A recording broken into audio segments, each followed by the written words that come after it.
Hello everyone, আজ তোমাদের সঙ্গে আমি যে ক্রিমটা সম্পর্কে আলোচনা করব সেটা হলো সিটাফিলের ময়শ্চারাইজার ক্রিম সম্পর্কে। তো পুরোটা জানতে ভিডিওটা দেখতে থাকুন। আমরা অধিকাংশ মানুষই জানি যে সিটাফিল একটা ভালো ব্র্যান্ডেড কোম্পানি। এছাড়াও সিটাফিল ডাক্তাররাও পরামর্শ করে থাকেন। বাচ্চা এবং প্রাপ্তবয়স্ক সকলের জন্যই সিটাফিলের নানান ধরনের ক্রিম, ক্লিনজার, এমনকি নাইট ক্রিম, সানস্ক্রিন এই সমস্ত কিছুই পাওয়া যায়। তো তোমরা যারা তোমাদের স্কিনের জন্য একটা ভালো উন্নত মানের ক্রিম ব্যবহার করতে চাইছো, তারা চোখ বন্ধ করে এই ক্রিমটা ব্যবহার করতে পারো। তো চলো এই ক্রিমটা সম্পর্কে জেনে নেওয়া যাক। তো এই ক্রিমটা ফ্লিপকার্টে দেখাচ্ছে যে 100 গ্রামের দাম 791 টাকা মতো। তো এটার একটু দাম আছে, কিন্তু এতটাও নিশ্চয়ই না, দামটা এর চেয়ে কম।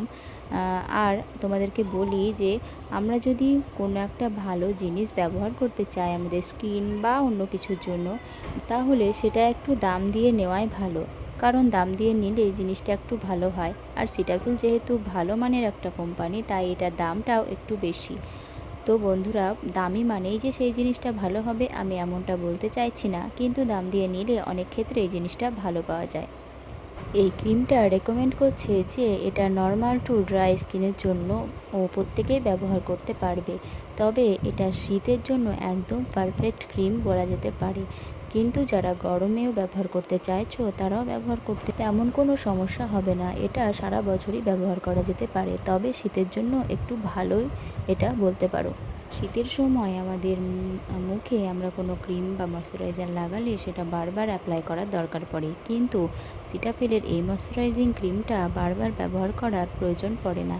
এটা রেকমেন্ড করে 48 ঘন্টা পর্যন্ত আমাদের স্কিনকে ময়শ্চারাইজ করে রাখে।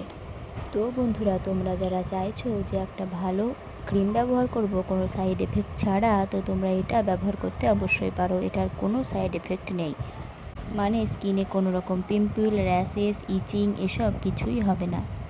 এই ক্রিমটিতে রয়েছে নিয়াসিনামাইড, প্যান্টোথেনল এবং গ্লিসারিন, যেগুলো আমাদের স্কিনকে একদম ময়শ্চারাইজ করে রাখতে এবং ত্বকের উজ্জ্বলতা বৃদ্ধি করতে এবং ত্বককে স্মুথ রাখতে কার্যকরী ভূমিকা পালন করে। তো তোমাদের কোনো মতামত থাকলে আমাকে কমেন্টে জানাতে পারো। দেখা হবে পরের ভিডিওতে। আজ এই পর্যন্ত।